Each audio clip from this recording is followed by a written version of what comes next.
विषय इतिहास व नागरिकशास्त्र. यामधील नागरिकशास्त्रामधील जो आपला तिसरा घटक आहे तो म्हणजे केंद्रीय कार्यकारी मंडळ.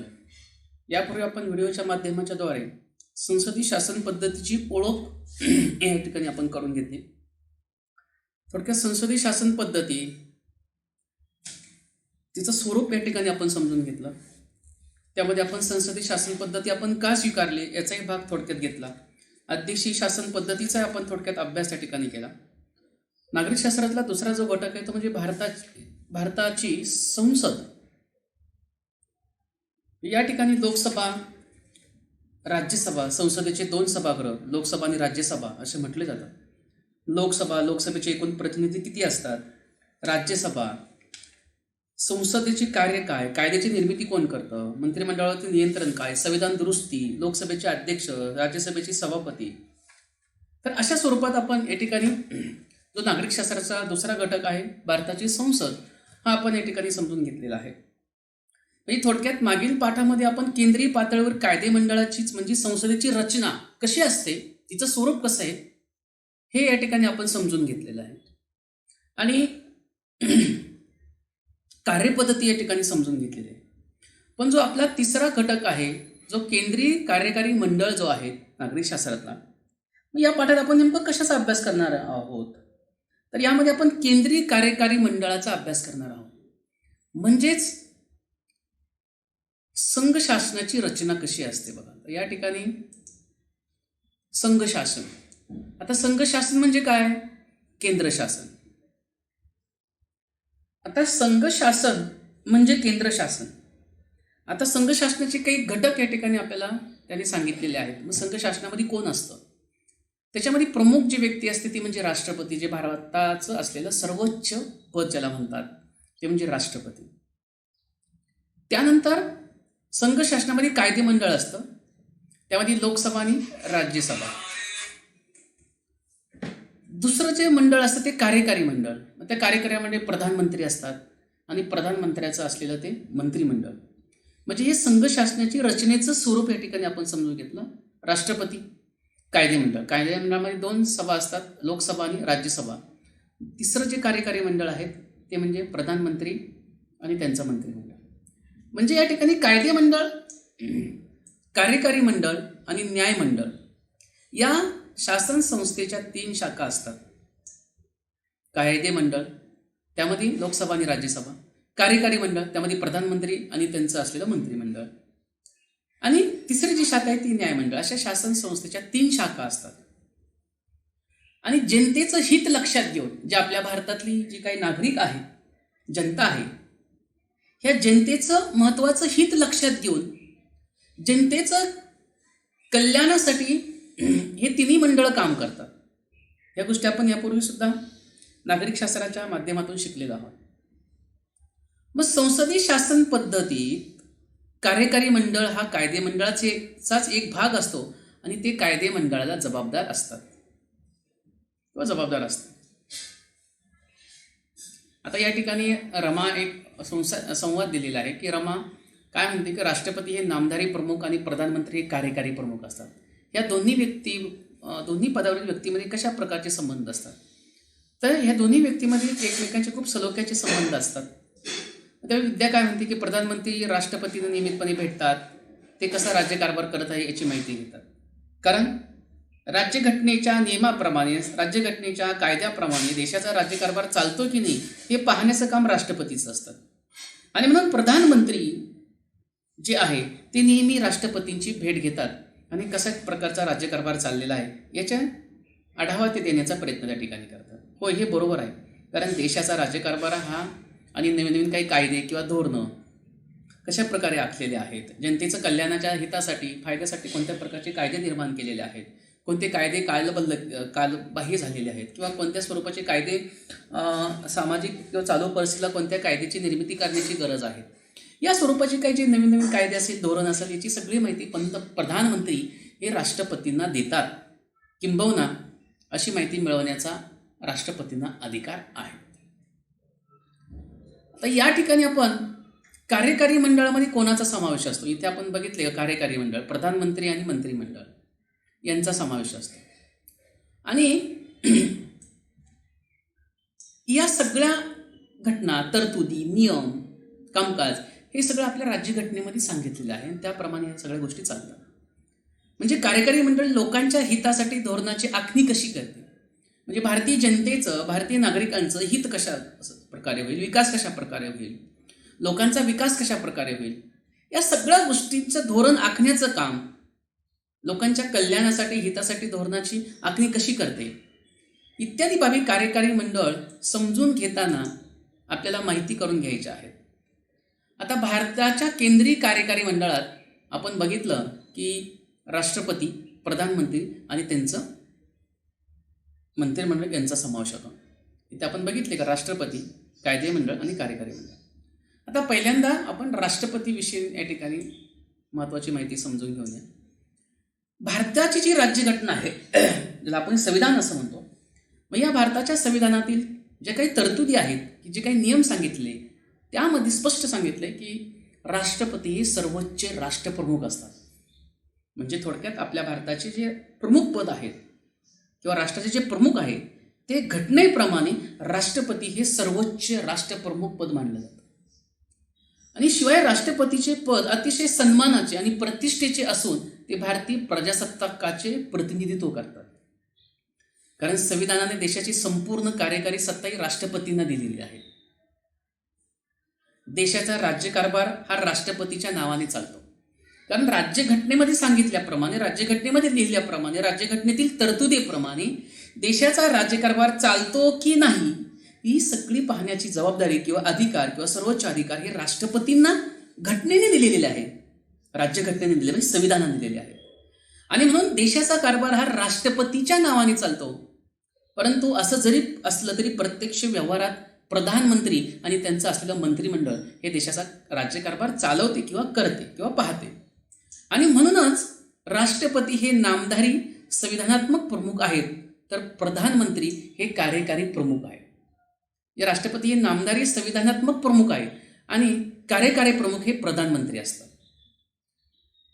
थोडक्यात राष्ट्रपतीचं या ठिकाणी आपण काही भाग बघितला. आता राष्ट्रपतीची निवड कशी होते, राष्ट्रपती पदासाठी कोण व्यक्ती पात्र ठरते, त्याची निवड कशी केली जाते हे समजून घ्या. या राष्ट्रपतीची निवड ही भारतीय जनतेकडनं होते, पण ती कशी, प्रत्यक्ष नव्हे, अप्रत्यक्षरित्या.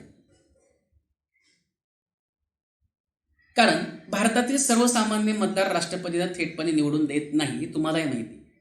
आपण प्रत्यक्ष राष्ट्रपतींना काही थेट मतदान करत नाही. म्हणजे राष्ट्रपतींची निवड ही प्रत्यक्षपणे होत नाही, ती अप्रत्यक्षरित्या होती. कशी, तर त्यांनी निवडलेल्या संसद सदस्यांकडनं, जे आपली लोकसभेची निवडणूक होती त्यामध्ये जे काही 552 खासदार भारतातून आपले प्रतिनिधी म्हणून निवडून दिलेले जातात, म्हणजे ते संसदेचे सदस्य होतात, ज्यांना आपण खासदार असं म्हणतो.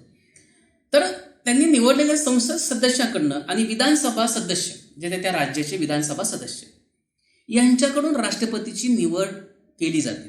म्हणजे संसद सदस्य आणि विधानसभा सदस्य या गटाला निर्वाचन मंडळ असं म्हटलं जातं. आणि त्यांच्याकडनं राष्ट्रपतींची निवड अप्रत्यक्षपणे त्या ठिकाणी केली जाते. राष्ट्रपती एकदा निवडून आल्यानंतर किंवा त्या पदावरती बसल्यानंतर साधारणतः राष्ट्रपतीच्या पदाचा कार्यकाल हा 5 वर्षाचा असतो. मग राष्ट्रपती निवडणूक कोण लढू शकतं, तर त्या गोष्टीला काही 3 निकष आहेत, ते महत्त्वाचे निकष आहे. पहिला निकष आपल्याला सगळ्यांना माहितीच आहे की ती व्यक्ती भारताची नागरिक असली पाहिजे. वयाची अट आहे, तिचं वय 35 वर्षे पूर्ण असलं पाहिजे. आणि तिसरी पात्रता आहे की राष्ट्रपती पदावर निवड झालेल्या व्यक्तीला आपले पद स्वीकारताना शपथ घ्यावी लागते. म्हणजे त्यानुसार संविधानाचे रक्षण करण्याची आणि संविधानानुसार राज्यकारभार होत आहे की नाही हे पाहण्याची जबाबदारी राष्ट्रपतीवरती असते. याच्यापूर्वी तुम्हाला इथं राष्ट्रपतीच्या कामकाजामध्ये उल्लेख या ठिकाणी आलेलाच आहे की सर्वोच्च स्थान राष्ट्रपतींना आहे. परंतु राष्ट्रपती हे नामधारी संविधानात्मक असतात, परंतु राज्यघटनेप्रमाणे, संविधानाप्रमाणे देशाचा कारभार चालतो की नाही ही पाहण्याची प्रमुख भूमिका जी आहे ती सर्वोच्च पद आहे, म्हणजे राष्ट्रपती यांना आहे. आणि ते प्रत्यक्ष या गोष्टी बघत असतात. आणि म्हणून संविधानानुसार राज्यकारभार होत आहे की नाही हे पाहण्याची जबाबदारी राष्ट्रपतीवरती असते. आणि मग प्रधानमंत्री काय करतात, तर प्रधानमंत्री म्हणजे पंतप्रधान आणि त्यांचं जे असलेलं मंत्रिमंडळ आहे, हे मंत्रिमंडळ काय करतं किंवा प्रधानमंत्री काय करतात की त्यांनी दिलेल्या सल्ल्यानुसार राष्ट्रपती राज्यकारभार करतात. आता संविधानाचे रक्षण करण्याची जबाबदारी कुणाची आहे? अर्थात सर्वोच्च पद असलेले राष्ट्रपती. कारण संविधानानुसार देशाचा राज्यकारभार चालतो की नाही हे पाहण्याची जबाबदारी राष्ट्रपतींची. म्हणजे याचा अर्थ संविधानाचं रक्षण करणं, राज्यघटनेचं रक्षण करणं हे कुणाच्या हातामध्ये आहे किंवा ही कुणाची जबाबदारी आहे? अर्थात नियमानुसार, संविधानानुसार राष्ट्रपतीवरती असते. परंतु त्यांचं एखादं वर्तन संविधानाचा भंग करणारे जर ठरलं तर राष्ट्रपतीने सुद्धा त्यांच्या पदावरून दूर करण्याचा अधिकार संसदेला असतो. या प्रक्रियेला महाभियोग प्रक्रिया असे म्हणतात. अर्थात ही प्रक्रिया राबवणं फार अवघड असतं. शक्यतो आपल्याकडे अशा काही गोष्टी झालेल्या नाही आहे. परंतु एखादं वर्तन संविधानाचं, कायद्याचं, नियमाचं पालन न करणारं असेल, भंग करणारं असेल तर राष्ट्रपतींना सुद्धा पदावरून दूर करण्याचा अधिकार आहे. पण तो कुणाला आहे? संसदेला आहे. पण त्या जी प्रक्रिया त्यासाठी राबवली जाते त्या प्रक्रियेला महाभियोग असं म्हणतात. महाभियोग चालवला जातो आणि त्यानंतर मग संसदेच्या सदस्यांनी बहुमताने तो महाभियोग चालवल्यानंतर, बहुमत सिद्ध केल्यानंतर महाभियोगामध्ये ती प्रक्रिया चालते आणि राष्ट्रपतींना पदावरून दूर व्हावं लागतं. राष्ट्रपतीकडून संविधानाचा भंग झालेला असला तसा आरोपही कोणतेही एक सभागृह ठेवते आणि त्या आरोपाची चौकशी दुसरे सभागृह करते. आणि मग दोन्ही सभागृहाच्या विशेष बहुमताने 2/3 ठराव संमत होणे आवश्यक असते आणि 2/3 ठराव संमत झाला तरच राष्ट्रपती पदावरून दूर होता येते. आपल्या भारतात अशी घटना मला वाटतं शक्यतो घडलेली नाही. मग राष्ट्रपतींची कार्य काय आहे किंवा त्यांना अधिकार काय आहे? तर अर्थातच संविधानाने राष्ट्रपतींना अनेक कार्य दिलेली आहेत. मग काय कार्य, काय काम आहे राष्ट्रपतींचं? राष्ट्रपतींचं प्रमुख काम आहे संसदेचे अधिवेशन बोलवणे. जे हिवाळी अधिवेशन असतं, पावसाळी अधिवेशन असतं, उन्हाळी अधिवेशन असतं किंवा काही कठीण परिस्थितीमध्ये काही प्रसंग उद्भवला तर त्यावेळी सुद्धा संसदेचं अधिवेशन बोलवण्याचा अधिकार राष्ट्रपतींना असतो. म्हणजे हे त्यांचं प्रमुख कार्य आहे. म्हणजे संसदेचं अधिवेशन बोलावणं शिवाय संसदेचं अधिवेशन बोलाल्यानंतर चालल्यानंतर स्थगित सुद्धा करण्याचा अधिकार राष्ट्रपतींना आहे. संसदेला संदेश पाठवणं किंवा लोकसभा मुदतीनंतर किंवा मुदतीपूर्व बरखास्त करणे हे सुद्धा अधिकार राष्ट्रपतींना आहे. दुसरं काय अधिकार आहे त्यांना?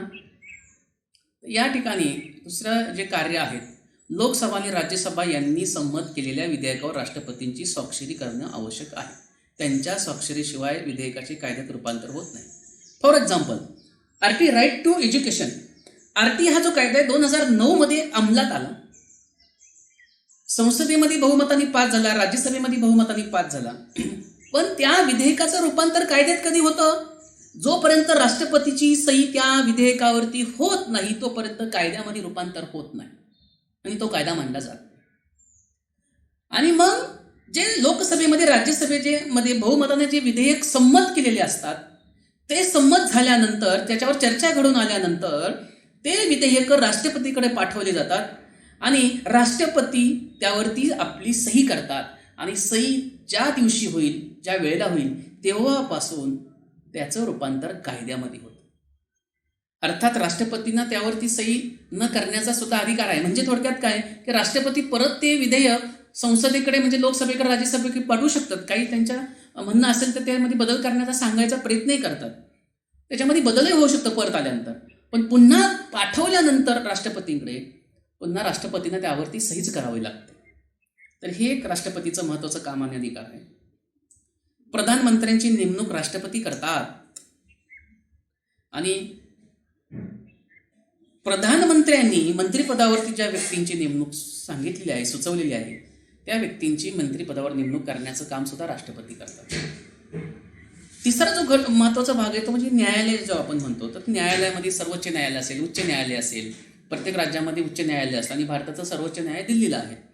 आणि मग सर्वोच्च आणि उच्च न्यायालयाचे जे न्यायाधीश असतात त्या न्यायाधीशांची नेमणूक राष्ट्रपतीमार्फत होते.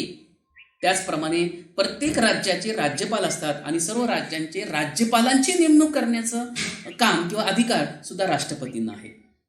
आता आपल्या महाराष्ट्र राज्याचा जर विचार केला तर आपल्या महाराष्ट्र राज्याचे सध्याचे राज्यपाल कोश्यारी आहेत. मग कोश्यारींची राज्यपालाची नेमणूक कोणी केली महाराष्ट्रावरती? तर ते राष्ट्रपतींच्याच नियंत्रणाखाली.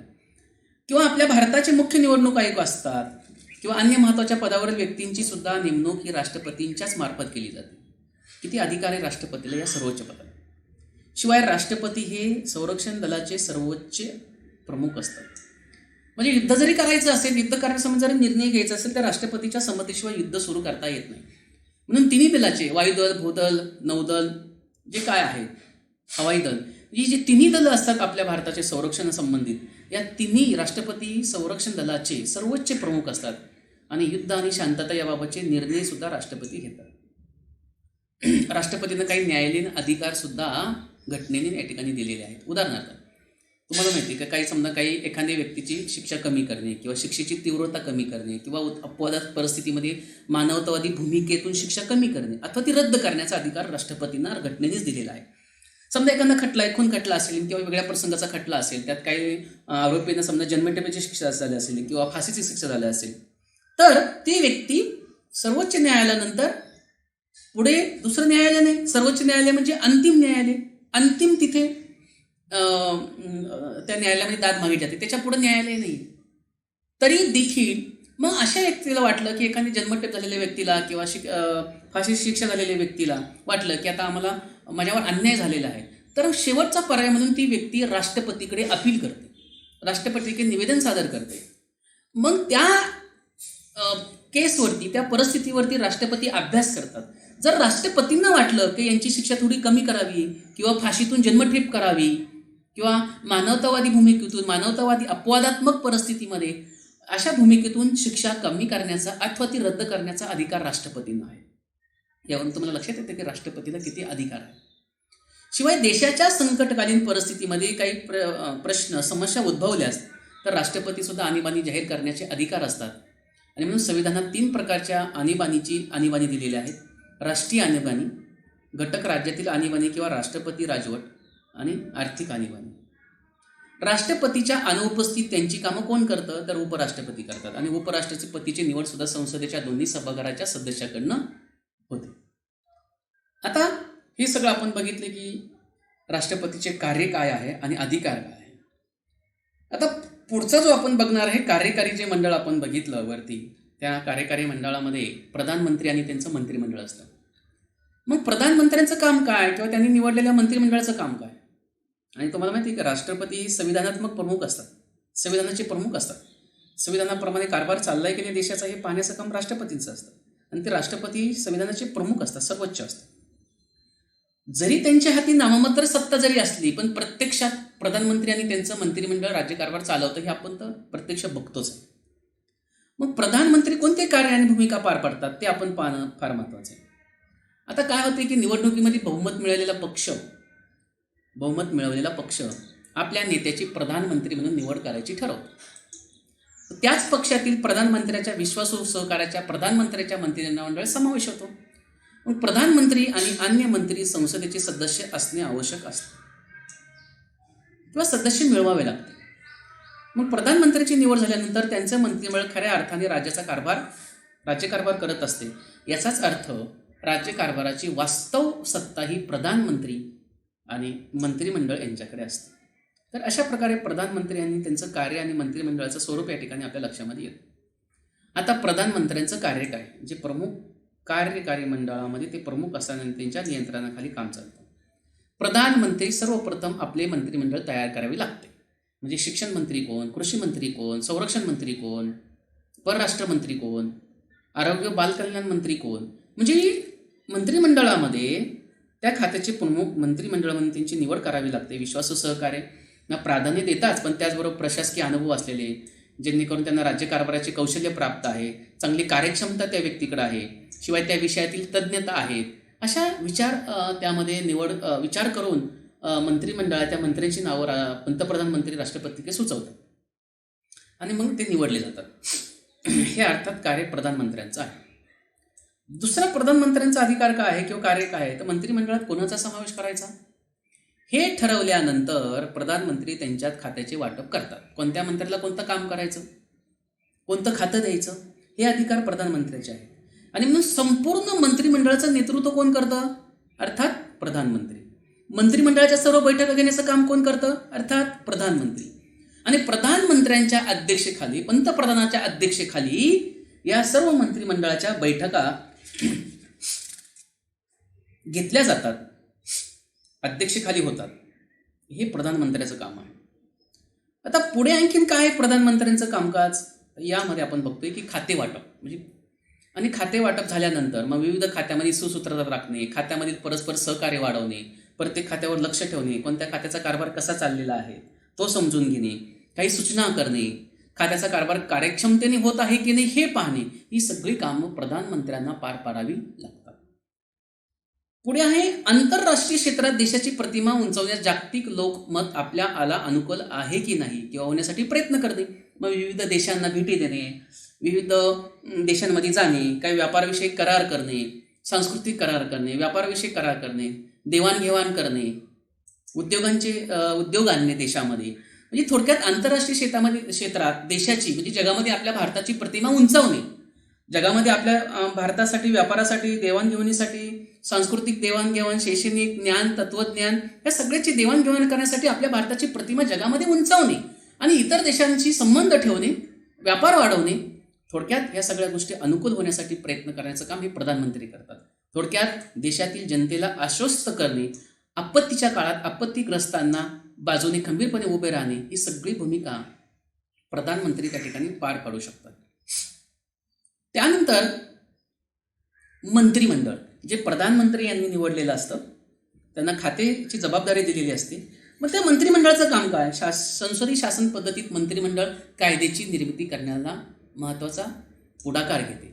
मग त्यांचा आराखडा तयार करणे, जसं 2009 RTI कायदा आला, राईट टू एज्युकेशन. मग तो राईट टू एज्युकेशनमध्ये काय केलं की 6 ते 14 वयोगटातील सर्वांना शिक्षण मिळवणे, मोफत शिक्षण देणे किंवा मध्यान्ह भोजनासारखी योजना आखणे, अभ्यासक्रम बदलवणे, कृती आराखडा तयार करणे. थोडक्यात तो एक कायदाच आणि त्याचा आराखडा तयार करून त्याच्यावरती संसदेमध्ये, राज्यसभेमध्ये चर्चा केली जाते. नंतर त्याच्यावरती वादविवाद होतात, काही प्रश्न बदल केले जातात, काही विरोधी पक्ष त्यामध्ये सूचना मांडतो, त्या स्वीकारल्या जातात आणि मग हे सगळं त्याच्यावर चर्चा करून नंतर ते संसदेच्या सभागृहात मांडलं जातं.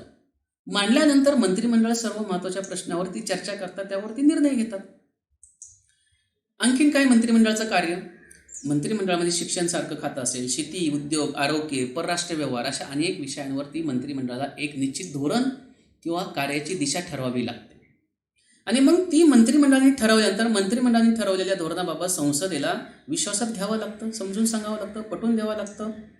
त्यामुळे मंत्रिमंडळातील मंत्री आपापल्या खात्याचे धोरण संसदेत मांडून त्यावर चर्चा घडवून आणतात आणि संसदेकडनं ते धोरण मंजूर करून घेण्याचा प्रयत्न करतात. हे मंत्रिमंडळाचं कार्य आहे. आणखीन मंत्रिमंडळाची मुख्य जबाबदारी काय आहे? तर मंत्रिमंडळाची मुख्य जबाबदारी धोरणांच्या अंमलबजावणीची असते. जे धोरण ठरवलं, जे सांगितलं, ज्याच्यावर चर्चा घडून आणली, जे संसदेमध्ये ते मंजूर करून घेतलं, ते मंजूर केल्यानंतर ते ठरवलेल्या धोरणाची अंमलबजावणी करण्याचं काम किंवा त्या धोरणाची अंमलबजावणीचं काम करण्याचं काम हे मंत्रिमंडळाचं प्रमुख असतं आणि संसदेने धोरणांना किंवा कायद्याच्या प्रस्तावांना मान्यता दिली की मंत्रिमंडळ त्यावरती अंमलबजावणी करते. आता संसद मंत्रिमंडळावर कसे नियंत्रण ठेवते? खूप महत्त्वाचा मुद्दा आहे. संसदीय शासन पद्धतीत संसद मंत्रिमंडळावर नियंत्रण ठेवण्याचं काम करते, प्रयत्न करते. कायद्याची किंवा धोरणाची निर्मिती, अंमलबजावणी, त्यानंतरच्या काळातही संसद मंत्रिमंडळावर नियंत्रण ठेवते. तर या नियंत्रणाचा काही भाग आपण पुढे पाहूया. पहिला जो भाग आहे तो म्हणजे चर्चा आणि विचारविनिमय. समजा कायदा एखादा निर्माण करायचा आहे आणि कायदा निर्माण करण्यासाठी कायद्याच्या निर्मितीच्या दरम्यान संसदेमध्ये जे काही सदस्य असतात, त्याला आपण खासदार असं म्हणतो, किंवा लोकसभेचे खासदार, राज्यसभेचे खासदार, त्यांच्या दरम्यान संसदेमध्ये चर्चा घडवून आणते. तो कायदा बरोबर आहे का, लोकहिताचा आहे का, लोकांच्या कल्याणाचा आहे का, विकासाचा आहे का, देशाचा आहे का, किंवा हा कायदे केल्यामुळे आपल्या देशाचे काही नुकसान होईल का, परदेशाचा काही फायदा होईल का, नाही, या सगळ्या गोष्टीवरती चर्चा केली जाते आणि मग विचार विनिमय करून मंत्रिमंडळाला धोरणातील अथवा कायद्यातील त्रुटी दाखवून देतात.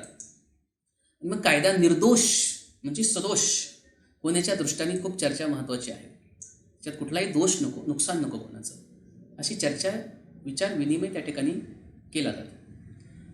प्रश्नोत्तर, ज्यावेळेस संसदेचं अधिवेशन चालू असतं, मग ते हिवाळी अधिवेशन असेल, पावसाळी असेल किंवा उन्हाळी अधिवेशन असतं, त्या संसदेच्या अधिवेशन चालू असताना कामकाजाची सुरुवात संसद सदस्यांनी विचारलेल्या प्रश्नांनी होते. मग सदस्य आपले काही ते सभागृहामध्ये प्रश्न विचारतात. महाराष्ट्रामध्ये, देशामध्ये पावसाचं प्रमाण खूप वाढलं आहे, शेतकऱ्यांचं नुकसान झालेलं आहे, शेतीमालाला भाव नाही आहे, म्हणजे असे काही प्रश्न विचारतात. पुढे काही चुकीच्या घटना घडल्या तर त्या चुकीच्या घटनेवरती प्रश्न विचारतात आणि म्हणून या प्रश्नांना संबंधित मंत्र्यांनी त्या त्या खात्याच्या समाधानकारक उत्तर द्यायची असतात. आणि प्रश्न उत्तरे हा मंत्रिमंडळाचा नियंत्रण ठेवण्याचा एक अतिशय प्रभावी मार्ग असतो त्या ठिकाणी. आणि त्यावर शासनावर टीका करणे, विविध समस्यांवरती प्रश्न मांडणे, या दरम्यान सगळ्या गोष्टी होतात. मंत्र्यांच्या उत्तराने जर त्या संसद सदस्याचं समाधान झालं नाही तर त्यामध्ये वाद निर्माण होऊ शकतात. मग ते संसदेच्या सभागृहामध्ये काही खासदार प्रश्न विचारणारे, त्यांचं समाधान झालं नाही तर ते निषेध व्यक्त करण्यासाठी काही वेळा संसदेचं सदस्य सभात्याग करतात, बाहेर निघून जातात, सहभागी होत नाही किंवा घोषणा देतात. हे आपण टी व्हीवरती चॅनलवरती आपण बऱ्याच वेळेस बघतो किंवा बघा. आणि मग घोषणा ते सभागृहाच्या मध्यवर्ती ठिकाणी जमा होतात. तर अशा प्रकारे या ठिकाणी हा प्रश्नोत्तराचा तास अतिशय महत्त्वाचा आहे. आता शून्य प्रहार म्हणजे काय समजून घ्या. अतिशय महत्त्वाचं आहे तुमच्या जीवनाच्या दृष्टिकोनातून, पुढच्या भविष्याच्या दृष्टिकोनाने नागरिक शास्त्र हा विषय अतिशय फार महत्त्वाचा असतो. शून्य प्रहार म्हणजे काय? अधिवेशन होतं, अधिवेशनाची सुरुवात होते. अधिवेशन काळात दुपारी 12चा काळ हा शून्य प्रहर म्हणून ओळखला जातो. कारण या काळात सार्वजनिकदृष्ट्या कोणत्याही महत्त्वाच्या प्रश्नावर चर्चा घडवून आणता येते, म्हणून त्याला शून्य प्रहर असं म्हणतात. ही दुपारची 12ची वेळ असते. चौथा मुद्दा आहे अविश्वासाचा ठराव. मंत्रिमंडळावरती नियंत्रण ठेवण्याचा हा एक अत्यंत महत्त्वाचा प्रभावी मार्ग आहे. कारण लोकसभेमध्ये जोपर्यंत बहुमत असते तोपर्यंतच ते सरकार स्थिर राहू शकते किंवा कार्य करू शकते. हे बहुमत संसद सदस्यांनी काढून जर घेतलं तर सरकार किंवा मंत्रिमंडळ सत्तेवरती राहू शकत नाही. आमचा मंत्रिमंडळावरती विश्वास नाही, बहुमत सिद्ध झालं नाही तर प्रधानमंत्री आणि त्यांच्या मंत्रिमंडळाला राजीनामे द्यावे लागतात. आणि म्हणून अशा वेळेस संसद सदस्य अविश्वासाचा ठराव मांडू शकतो. तो जर बहुमताने संमत झाला तर मंत्रिमंडळाला, प्रधानमंत्री आणि त्यांच्या मंत्रिमंडळाला राजीनामा द्यावा लागतो, बरखास्त होतो. तर अशा प्रकारे कार्यकारी मंडळाच्या नियंत्रणाखाली मोठी नोकरशाही सुद्धा त्या ठिकाणी असते. आणि मग ही जी नोकरशाही आहे